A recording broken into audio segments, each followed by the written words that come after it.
Executives tell me, in their more candid moments, they doubt the value of the employee engagement survey. They find it time-consuming and stressful, and most have all but given up on trying to calculate any return on investment. No wonder then such surveys have the reputation of being all pain and no profit. So why bother?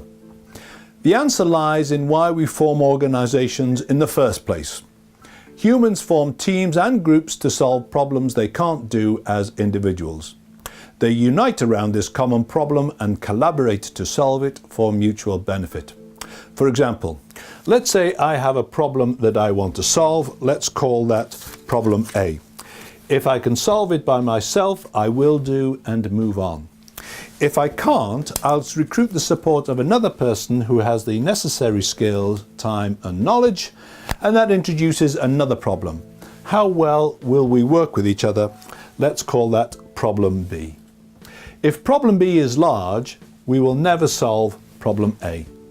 Every ounce of energy devoted to solving problem B is an ounce of energy diverted from solving problem A. The more complex and bigger the problem, the more people we need. The more people we need, the greater the possibility of a large problem B. Within organizations, we evolve ways of working that aim to reduce problem B. These ways of working are composed of accepted behaviors, shared values, and written rules. The cumulative interaction of these elements is called organizational culture. Employee surveys, therefore, were introduced to answer one very important question. What are our problem Bs and how can we reduce them so that we can solve problem A? In other words, is our way of working, our culture, our mode of collaboration helping us or hindering us from achieving our collective objective? Surely then, every executive would love to know the answer to this question for his or her organization. Absolutely, but here's the big challenge. The current approaches to employee engagement are very poor at identifying problem B in the context of problem A. These are the top 4 issues with the current methods of understanding your corporate culture. 1. There is no link between this generic survey and my specific strategy. Most surveys focus on culture, but avoid the link to strategy. In the absence, we focus on individual behaviors, which is all but pointless. For example, on a scale of 1 to 5, how satisfied are you with your manager? Well, I may be very satisfied because he's always away on business trips and doesn't interfere with me. My manager's scores may be high, but the department could still be failing. The questions you ask here have to be linked to here. Without the ability to link this feedback to the common problem, you end up fixing the wrong things but never know it. Like keeping a sports car in second gear, there is heat, noise and movement, but not much progress. 2. They absolve employees from owning improvement. Most formats are, realistically, report cards on the management. Employees have no choice but to delegate responsibility for improvement upwards. They click the scale and they think they've done their job. And don't expect too much reflection in the responses. With an average of 100 questions, each entry takes 45 to 60 minutes to complete. This industrial level of box ticking encourages dismissive replies and drives down response rates dramatically. 25% or less is normal, even though 50% or more is the target. Your least busy employees, however, are always happy to participate. 3. They set up internal conflict where none existed previously. One executive told me, I end up competing against my colleagues instead of collaborating to beat the competition. For example, on a scale of 1 to 5, how decisive is your manager? In the personnel database, the decisive manufacturing manager appears to be the winner and gets all of the plaudits. However, the new head of product innovation is a poor second and would be sent on a management development workshop. 4. Any return on investment is well hidden. What if your employees tell you they receive insufficient communication, or want more details on strategy, or better training?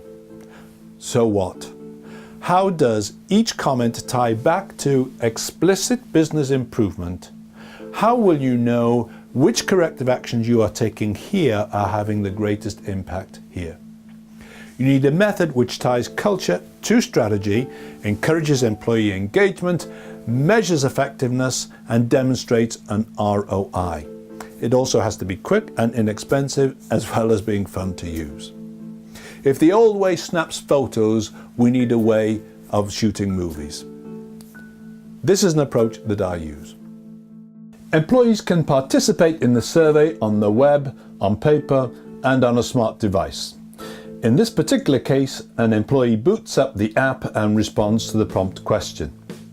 This method prompts employees to record experiences based on how things get done in our organization. They can then record the response, which can be in the form of text, photos, or voice recording. Next, the employee interprets their stories on a framework relevant to the problem A, the corporate strategy. This activity is not delegated to a third party. Those who do the work should be contributing to reducing the problem Bs and increasing the effectiveness of collaboration. The SenseMaker method allows for great granularity. I can tag each story with any level of detail, for example, by department or business unit and by impact or intensity. This allows a high-level overview, but actions to take place locally and in sympathy with available resources and practices. Perhaps most powerfully, and in contrast with most survey methods, the SenseMaker output allows humans to exploit an innate superiority over computer analysis: our ability to spot patterns in data. I can now align our culture and strategy. Culture and strategy have to be aligned if you want your business to thrive. For example, if your desire is to grow your business through constant improvement of the customer experience, then this data set says you are in good shape. However, you can also see that negative experiences around business processes are diverting the time and energy of your talent in delivering that customer experience. With this data set, you would sit down with your team, the population who inputted the data, and say, how can we get fewer stories like this without compromising the stories around here? 2. Employees highlight the issues and own the solution. Your employees are in the organization because they want to achieve something significant for mutual benefit. It is in their interest to sweep away the rubbish that diverts attention and speed up business improvement based on their strengths and at the lowest cost and stress. This method overtly asks employees questions relevant to their job and how they wish their responses to be interpreted, and collaborate on improving the culture or the strategy for mutual benefit. As a result, it is not unusual to see participation rates that are double or treble the standard method. 3. Context is everything. Cash may be king for the accountants, but context is king when solving problems. For example, let's re-examine the indecisive head of product innovation. Turns out that this is not a problem, in fact the reverse. She doesn't need to be decisive because she has laid out guidelines that preclude the need for micromanaging. On the other hand, the head of manufacturing delegates so little that decisive micromanaging is the only way things get done. With this data, the head of manufacturing can sit down with his team and say, so, how can I work with you so I get more stories like this and fewer stories like that without compromising the operational efficiency or safety of the organization? I can measure and feel the increase in ROI. Using the app, employees enter and tag their experiences in 20 minutes or under. When tracking the effectiveness of specific remedial actions, more stories like this, fewer stories like that, data entry should take 2 minutes or less. This level of usability allows you to run experiments on how to reduce problem B and measure the impact, sales throughput, customer face time, on solving problem A.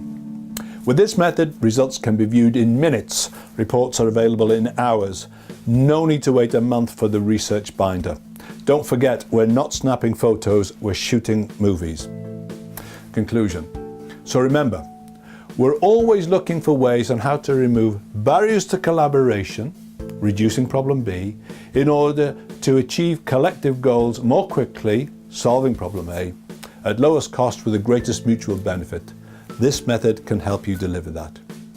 If you require any further information, such as a case study or want a free trial of this method, please contact me at this address.